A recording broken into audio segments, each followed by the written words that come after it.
The Central Bank of Nigeria has announced new transaction fees for automated teller machines ATM, which are set to take effect from March 1st, 2025. A circular signed by the Acting Director of Financial Policy and Regulation Department at the Central Bank, John Onoja, explained that the revised charges aim to address increasing operational costs and enhance the efficiency of banking services. This review marks the first change in ATM transaction fees since 2019, when the country's apex bank reduced withdrawal fee from 65 to 35 naira. So, our their lawyer, a few things today. The last one we mentioned is the CBN desire to change the fees. Before then, we had two guests. We had Dr. Kabir Adamu that talked about security in Nigeria. We also talked about the Pennsylvanian congressman that says USAID money was funding Boko Haram and other things. Then we talk about the refused visa, the Canadian visa, that led our national security advisor to invite Canada to go somewhere else on that matter. So that's the overview. Then, of course, Adebanjo's exit. I call it the warrior that has gone home to go and rest. And I saw you made cabbage on the way. And your family, this Paraguay thing, aren't you? Yes, my uncle, yes. Chief Sainde Arukbofa, yes, is a prominent figure in Afenifere. Yes, I knew. I know. Yes, I pay a glowing tribute to Pa Adebanjo, who lived his conscience. I recall towards the last general elections, he opted, even though he's from the Yoruba lineage, to campaign for Peter Obi. And for him then, he disclosed that it wasn't an ethnic issue, but a national issue. And he stood his ground, And over the years, he has pitched his life tent on the side of really fighting for true federalism, justice, equity, and fairness, welfare, because Afenifere represents welfare for the people around, for the citizens. And he grew to a ripe age of 96, even though in the Yoruba land, we will still say the enemies have done their worst. They're the worst. A friend of mine, we were gisting, his mother passed on, and he was so bitter that Mama was just 102 years. So Papa has lived. He has contributed his own quota to the desired Nigeria. And we hope that those who are alive will learn from his democratic tendencies and,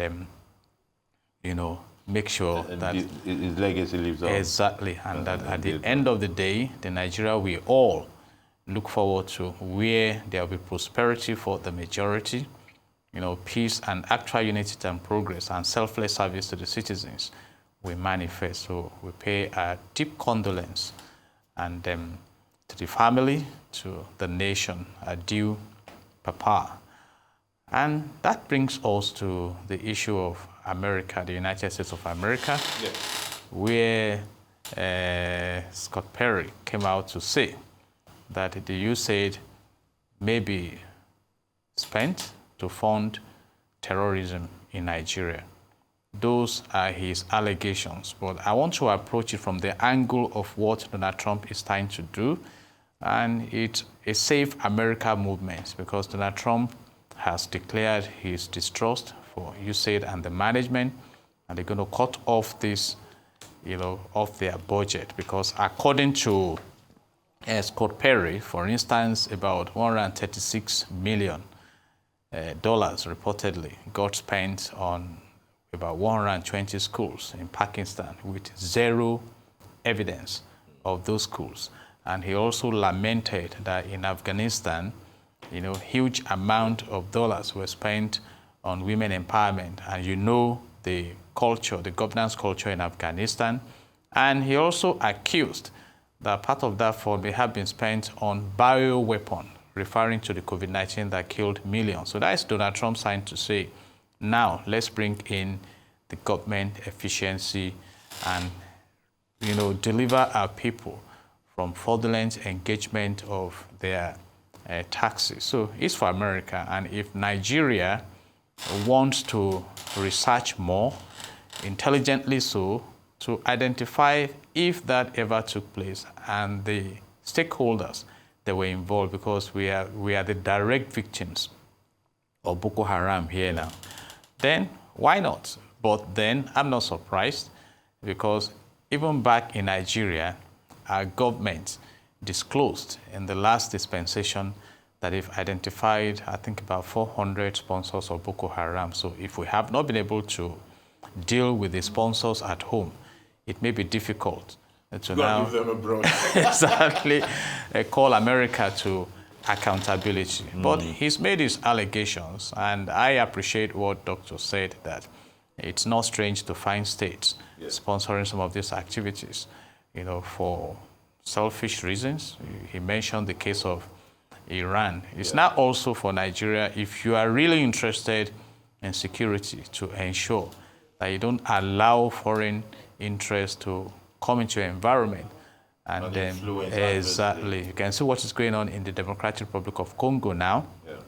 A very rich nation. We're going to talk about that, hopefully, exactly. So, before we go. So for Nigeria to learn, to sit up on it, and dig deep into those allegations, and to see if they're true or not. Exactly. And I think you're a lawyer. We could be considered a case where we could have a standing to say we're victims of such things if it happen. But I think whichever way, are we victims? Whether they gave Boko Haram money against us, that makes us victims. Whether we've been labeled badly, that will make us victims anyway. Do we have a case in court? Which court will you go? Except you want to come to the court of public relations. And then in public relations, you talk about image, you talk about reputation. And image is the picture you want to paint about your brand. And if your reputation is solid, you succeed in doing that. But if you have a wobbling reputation, that image will suffer. And that's why we say in public relations, it's a maxim that you don't have a rotten wood. And when we now migrate the impression that others have about Nigeria that we call perception, do you blame them? And I think we can link that to how Canada is treating treated us by refusing a visa to some top functionaries in the country. I know that visa is discretionary, but when you talk about international diplomacy, we should have driven our relationship to the point where it will not be difficult for some critical stakeholders to obtain visa. After all, those who japa get this visa. Exactly. So, I just want to say, while acknowledging the emotional ventilation of the federal government in response to the action of Canada, why don't you dig deep and find out what led to this, dialogue, and and understanding and fact-finding. Exactly, and lubricate that relationship. Because, like I said, visa is discretional. It's not compulsory that you issue your visa to all applicants. Let's join Abuja. In Abuja, we should have Achike Jude, activist, author. Are you there? Hello. Can you hear us? Yes. So. Yes, I can hear you, Achike Chude. Yes, Achike. So we were saying earlier on, we've had two guests. I tried to summarize. Dr. Ibrahim Adamu that talked about security, and the case of the visa that talked about the suspicion or the allegation that some of the money are being used to fund Boko Haram, and the case of the Chief of Army Defense Staff that wasn't granted the visa. And then we talked about the exit of Ayo Adebanjo. Where do you want to come in from? Yes, I want to start. I want to start with the last. Yes. What we have just experienced is the exit of a very great man. When I say great man, I'm not playing with my words. I mean it in every sense of the word. The man was a very rare breed in this country too. We talk about consistency and principles. That was, Adebanjo. He defined what his vision, should be, and vis-a-vis the vision, the Nigerian vision. Yeah. And then he worked assiduously towards achieving that, regardless of the obstacles that stood in his way. And the obstacles were many. Sometimes he was required to take decisions that might be popular with some and unpopular with others. But I think he took decisions on the basis of the direction of his conscience. People might not know. Maybe, sometimes when you find yourself speaking on behalf of a socio-cultural organization like the Afenifere, there's a tendency to put you in a straitjacket, as speaking for a particular group of people. But Adebanjo had a universal view, of Nigeria. He wanted a Nigeria that works. He wanted a Nigeria that is just. And he realized that you cannot have justice for the Yorubas if you do not have justice in Nigeria. The same way you cannot have justice for the Igbos and for the North if you do not have justice, in Nigeria and for Nigerians. And so from that perspective, yes, he was an Afenifere person, but he was a Nigerian to the core. There is no doubt about that. And I think that Nigeria is in need of such people because the absence of this, kind of people like Ayo Adebanjo, is what is responsible for where we are today in this country. We need people of conscience. We need people of repute. We need people of principles, and we need people that are consistent, regardless of what obstacles they face. They stand their ground. So I doff my hat for him, and I pray because he was also, a person of a spiritual person. He was a Christian, and I pray that his soul would be accepted by the Lord that he believed in, so much, so passionately. Then we go to the issue of USAID.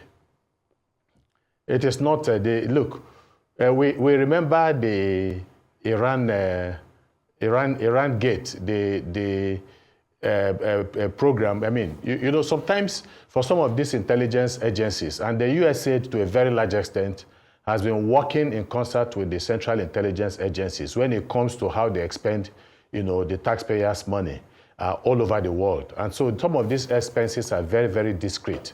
Once they are able to define what stands as the strategic national interest of the United States, they put their money in those places. And then sometimes they do that at avoiding, as much as possible, Congress oversight or legislative oversight. That is what they have always done.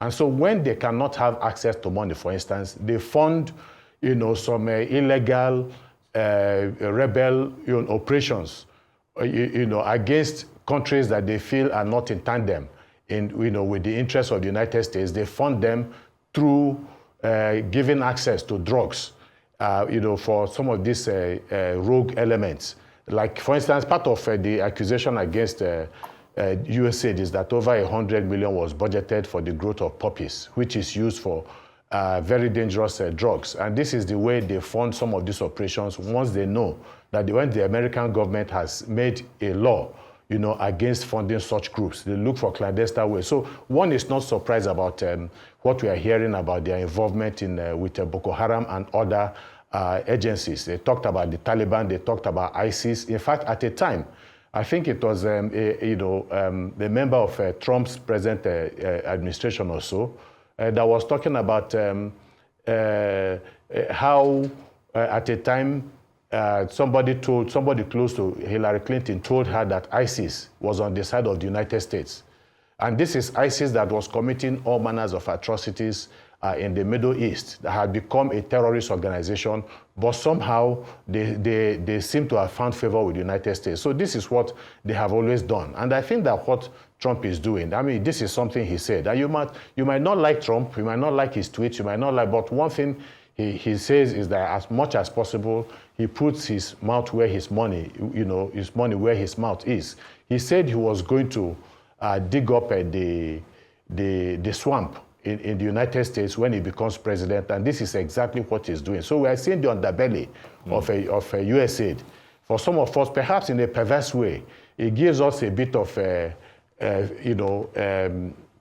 how do I put it? We feel a bit of a vindication knowing that so much corruption is going on, even in the United States, regardless of the corruption that goes on in Africa, which we have always acknowledged. And so if you have a department of government efficiency all over Europe, all over the capitals of major capitals of Europe, you realize that these people, that some of these countries, that they say that there are certain levels of corruption, that would stupefy the mind, that people find difficult to believe is happening, in Europe. But I think the worst thing about USAID is that they began to go into this woke politics, funding transgender operations in one way or the other, drag shows, encouraging, promoting drag shows in other parts of the country, Sesame Street in Iran, and all of that. So you ask yourself, of what strategic importance are these? What importance are these to America's, to promoting America's strategic national interest, sending of condoms to, places like Gaza, and all of these things that they are doing, and so they somewhere along the line, I think they went off the rope, off the rails, and that's why they are where they are today. And more revelations are, are actually coming up, and so it's not always that when we look back, like I said. Again, even the roles of the media, they were also funding, the media, private media, and so many others, because they had, an agenda to promote, and they have done that, yeah. We're going to see how the members of that organization, USAID, responds, their leadership, and perhaps the political power that endorsed or authorized their actions, to see if what we have, and this is the question now, do you think what we have from Trump is an ideological bias, or he has facts to say these people are criminal? Because they're two different things. You might disagree with them doing Sesame Street or doing condoms, but there's one thing to say they're doing Sesame Street. Yeah. There's another thing to say they're stealing money or they are giving it to terrorists. No, you see, look, there's an ideological war. Let's not beat about the bush. There's an ideological and cultural war going on in the United States. Going on in the, going on in the United States, all over Europe. It is why in some places you have, the former Macron, you have the former Trudeau, Justin Trudeau of Canada. Yeah. You also have Viktor Orban of Hungary. Yeah. You have Giorgia Meloni of Italy. Yeah. And then you have, Milei of Argentina. Yeah. There is a battle that is going on. You left out whether Kemi. it is for the soul of Europe you or left whatever. Out This Kemi, battle is ideological. You left out Kemi in the UK. Who's brewing? Yeah, of course. Yeah, thank you. I mean, so these are thank you. So these battles are going on. There's no doubt about that. So I think what has happened is that under the Biden administration, they took this matter to a very, very high level, and they deviated from, and that's why I was asking the question, what constitutes America's strategic national interest? Is it cultural issues of transgender? And don't forget that with the issue of transgender, you know what the whole thing about transgender, they accuse us here in Africa of female genital mutilation, which we as Africans have also condemned. And but they are there castrating little children. You left out polygamy. Yeah, of course. Well, it's also happening there. Exactly. But they are there busy castrating children and injecting them with hormones and all of that. And then it is normal. Where they expect us to condemn female genital mutilation, but when you castrate little children as young as 5 years, then it is okay. I mean, these are some of the contradictions that have been playing out, all this while. Okay, let's come back home to Nigeria, to the ATM, where the CBN has decided that from the 1st of March, they are reviewing the fees. We start with you in Lagos, Jide Ologun. What's your take on it? How does it affect you, and what's your take? Let me start by saying the banks appears to always win, and the customers are left in the cold. So whatever excuse could have been given, talking about operational cost, talking about enhancing efficiency, I don't think the customers should be the ones to bear the brunt. But who will bail the customers out, particularly when these services are so crucial, and it's left to the government to now decide to strike a balance and give instructions to the bank, the extent to which they can deal with customers, because there are a lot of other hidden and overt charges that customers are bearing. And we hope that will enhance their services. According to a report, one of the intentions is to ensure that people move to e-banking. But how effective is e-banking, particularly when you consider the non-formal sector of our economy? But when you hear signals like this, that the rates will be increased, we have hardly won the battle against either CVN or the government itself. So my appeal is that the government should look holistically at the economy and see how the environment can be more friendly. Are you talking about the telco tariffs? Are you talking about the band A and the energy tariffs increase? Are you talking about different kinds of taxations? So and please, now the ATM taxation as well. And one of the excuses given is that the POS operators charge higher. Then who is giving oxygen to the POS? Yes. I mean, can't we streamline it in a way that it makes the business environment friendly? But it's very reckless. Let's go to Abuja. Abuja, is it the same situation there, or life is better? Well, the last time I checked, the people in Abuja are Nigerians, and they are all operating under the same economy. Here you go. But the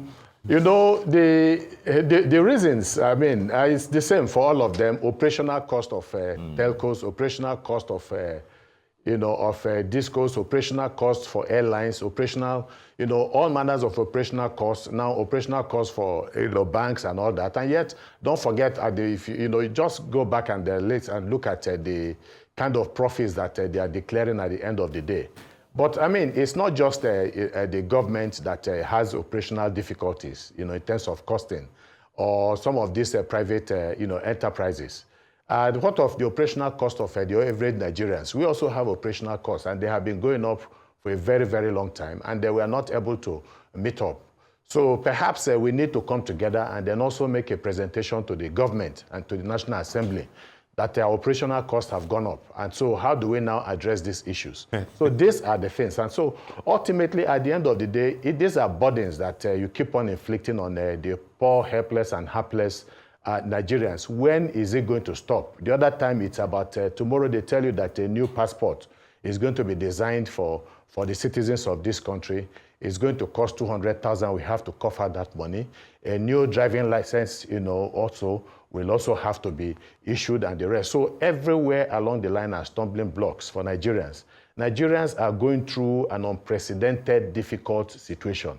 So I don't know who is actually going to bail the citizens out, but it's a terrible thing, because ultimately, when some of these organizations or private enterprises suffer from operational costs, it is the people that are going to bear the brunt in the end. Have to pay for those operational, that will bear the brunt, and then nobody looks at their own operational cost, which is the cost of living.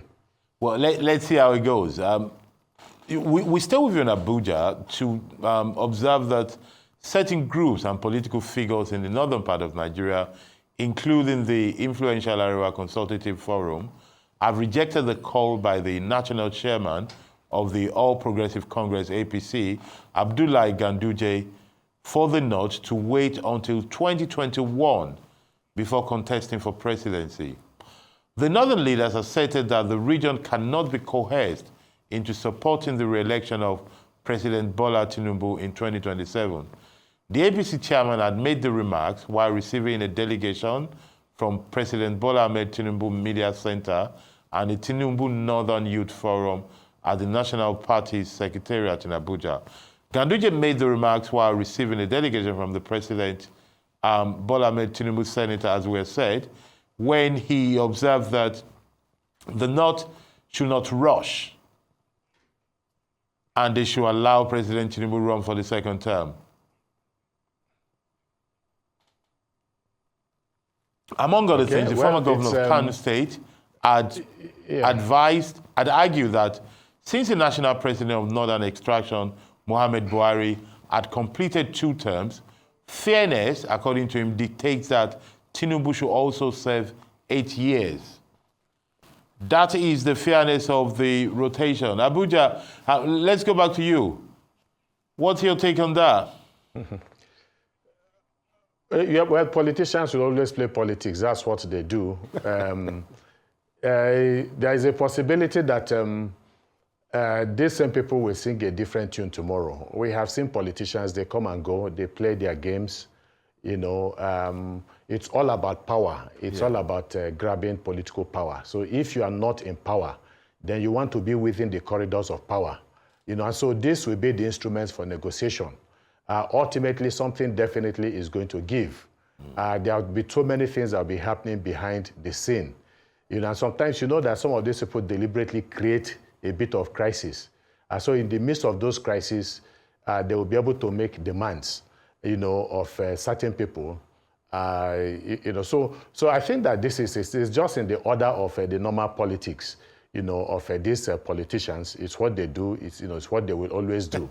But again, it's going to get down to you know, a matter of a give and take. That's what I'm going to support you ultimately. There's a negotiation. You know, what are you going to give? Yeah, of course, it's negotiation ultimately at the end of the day. You know, but again, you know, is it just negotiation? Let's go to Lagos. Was there something to it? Ganduje says Buhari had 8 years, 2 terms. He's a northerner. Allow Tinubu to do 2 years, 2 terms, 8 years. He's a southerner because he belongs to the north. The other people say no, that nobody sent him to say that. He should not say it on behalf of the north. Where do you stand? You know, I did not expect Ganduje to say anything otherwise as the chairman of that party. Yes. And for those who are responding that no, you cannot coerce us, they are correct also, because you still have the electorate that we vote. So the next question now is, where will the pendulum tilt? Because according to El Rufai, it's difficult for you to win elections in Nigeria without the northern factor. But again, politically speaking, within the northern setting, there are some shakings going on that may weaken that impression that has been held over the years. And in fact, El Rufai was saying that APC may be playing with fire, and I'm not so comfortable with that expression, fire, except you want to bring it to literature, you see, and saying that even though he still supports the party, but we are beginning to see some movement, some stakeholders meeting in Mina and some other part of the country to talk about 2020. Yes, again, beautiful. And you saw Achike that some thought would never say hello to Chief Olusegun Obasanjo going to Abeokuta to consult. So I think it's all about power game. And now we are taking it beyond 2027 to 2031. So where will the prosperity come in for the citizens? So for them, that's what they live for. They live for politics, and they are always proactive to plan ahead. Maybe the citizens start planning too. Yeah, he's left to politicians are planning. But citizens politicians are already planning. The citizens should start planning too, I guess. You know, talk about the citizens. To a large extent, you've seen the politicians holding that space. For example, we have 109 senators. Yes. We have 360 House of Reps members. And right now in the House of Reps, you can see the defection going on. Also in the House of Senate. So you really don't know which of them to trust to represent the interest, even though they will come out to say, oh, we are here in national interest. And like Kabiyesi mentioned at the time, there's a Machiavellian leader in office that I think understands this politics. And what the northern stakeholders are saying is that we will surprise you. So let's see how it goes. But I represent the fact that Nigeria deserves prosperity, Nigeria deserves security, Nigeria deserves good governance. And while politicking. Can you let this be the frontline driver? If, for instance, we've come to the point where we celebrate 9 months of not having the national grid collapsing, where we are able to scale down the price of petroleum to a reasonable and affordable point, where we now have access to food and things like that, then let somebody come out and say that leader must leave office. So it's up to the president and commander-in-chief of the armed forces, who is now being threatened by some, that we take you out in 2027, and Gadijo is saying 2031. So I hope that the interests of the citizens will be considered. Yeah. Let's go to somewhere where the interest of the citizen is being done with arms. Rwandan-backed M23 rebels entered Eastern Democratic Republic of Congo's second largest city, Bukavu, on Friday, even as residents reported seeing the militants in the streets of the northern district. Early on Friday, the Congolese army confirmed that M23 fighters had taken control of Kavumu airport, north of Bukavu, and that northern Congolese troops had pulled back with their equipment. So, what's going on here? Who wants to start? Should we start with you in Abuja? Yes. I know you follow these things. Yeah, well, one of the most tragic countries in Africa and the world is the Democratic Republic of Congo. From the moment that country gained its independence from the Belgians, yes, it has been crisis upon crisis. And of course, you know that it was the Congo that took the life of the former UN Secretary General, Dag Hammarskjöld. He died in an helicopter plane crash while trying to see to peace in the Congo. All manners of atrocities, the people have never had a respite, even for one day from the moment of independence. First of all, it was, you know, the killing of Patrice Lumumba, and then the horrible years of Mobutu. Then, you know, Kabila, Laurent Kabila came in, Joseph Kabila, and all that, all manners of crisis. And of course, the root of the Congolese crisis stems from what happened in the Rwandan genocide, where a lot of the militants who are said to have participated in the genocide, you know, moved over to Congo, and they stayed there for some time, and we are also launching, trying to overthrow the government of Paul Kagame. And so Paul Kagame now showed sympathy. Of course, you also have some Congolese that are of Rwandan origin. Yeah. But they are Congolese. Yeah, the ethnic issues also. Exactly, thank you. So why some Congolese are saying that they should go back to Rwanda?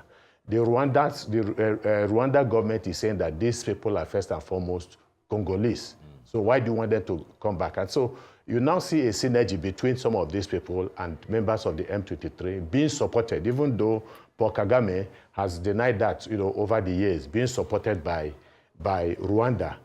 You know, and then again, you see Burundi on the other side also tilting towards the government of Congo. So in a way, it's a crisis that has, you know, ensured that other countries within that region, at one point or the other, have played roles in the crisis. So, and then of course, in the midst of that also is the continuous theft of the mineral resources of Congo, which is one of the richest in the world in terms of possession of mineral resources. So all of these things have made the situation complex. The United Nations deployed thousands of people, of troops there to keep the peace, but obviously they have not exactly been able to succeed. And that's why the Congolese government recently asked them to leave, you know, Congo, because they have been ineffective. So how do we solve these issues? Other governments in Africa, the African Union has invested a lot in terms of trying to resolve the problem. Nigeria. At the time, the former president Kenyatta, including Nigeria. But of course, because of there's been a heavier involvement by the countries of that region. You know, Kenyatta, you know, at the time was involved in trying to resolve the crisis. The South African president, former South African President Thabo Mbeki, has waded in Nigeria and other countries, and somehow it seems to have defied up to now all solutions. Now, but obviously the M23 has to be made to leave, because they are not the government, and they do not have the blessings of the government of Congo. How they are going to be kicked out, is something that, a lot of people, do not know. They seem to be growing in strength. For them to have taken over vast provinces, or regions of Congo, simply tells you that the matter is far from being settled. And there is nothing, it's not impossible for them when they feel that they have grown enough strength to try to make a move to overthrow even the government, at the center in Kinshasa. These things are possible. So I think that there should be much more concerted effort by the African Union, by the international community to muster the political will, because I think that this is what is needed. Put very heavy pressure on the government of Rwanda, on Paul Kagame, to stop the funding of the rebels, the M23, and also ensure that the atrocities that are being committed, even by militias and aligned to the central government and government soldiers, would also stop, because all manners of atrocities are being committed by both sides, and that is absolutely unforgivable. Something must be done. I think that the international community need to pick up, like I said, most of that political will to solve this. There is no problem that is created by man that cannot be solved by man. It's all a matter of what are the interests. Once you're able to determine the interests, then you begin to see how you can, and the participants, then the stakeholders, you begin to see how you can, resolve this issue. But the people of Congo deserve a break. They have suffered for far too long. Well, let's go to the U.S., and I come back to Jide Ologun here. The U.S. Internal Revenue Service is preparing to fire thousands of workers in the coming days, a move that could squeeze resources at the tax collecting agencies during critical tax filing season. Two people familiar with the matter said officials from the Office of Personnel Management with the Overseas Federal Hiring ordered all agencies on Thursday to dismiss their probationary workers who are new to their position and do not enjoy full job protections. It is unclear how many thousands of employees will be fired at the IRS, whose workforce grew under the Biden administration to reach 100,000 people roughly. This includes 16,000 probationary workers. Biden had sought to bolster the agency's operations, including its ability to audit corporations and wealthy taxpayers. The court will target all probationary employees who did not resign under the now closed buyout program or who have not identified as essential to get through tax season, which is in full swing ahead of the return filing deadline, which is April 15. One of the people familiar with the matter told Reuters this. So this is part of Trump saving America, cutting costs. These 100,000 lucky people, what do you have to say to them, Jide Ologun? Lucky indeed. I can see Elon Musk that is driving this government efficiency department also coming out to say they are cutting costs for America. But this is a purely human resource management issue. Yes. And the recommendations of the International Labour Organization, they are there. And even the decision of Donald Trump that immigrants should be pushed out of America is already affecting productivity, the real estate, those who work for them. I know you were happy was cutting all these things. But anyway, we'll see how it goes. You should be prepared for a lot of judicial interventions and then a lot of bills to pay, because he will be challenged on this. And I just hope that, himself and Elon Musk will think it through before they start. Before they do all these things. Exactly. Let me thank our panelists today, Jide Ologun in Lagos and Achike Chude in Abuja. You've been watching This Day Live, the Sunday talk show here on Arise TV. I'm Anthony Killer, and from everybody, bye for now. Thank you very much for watching.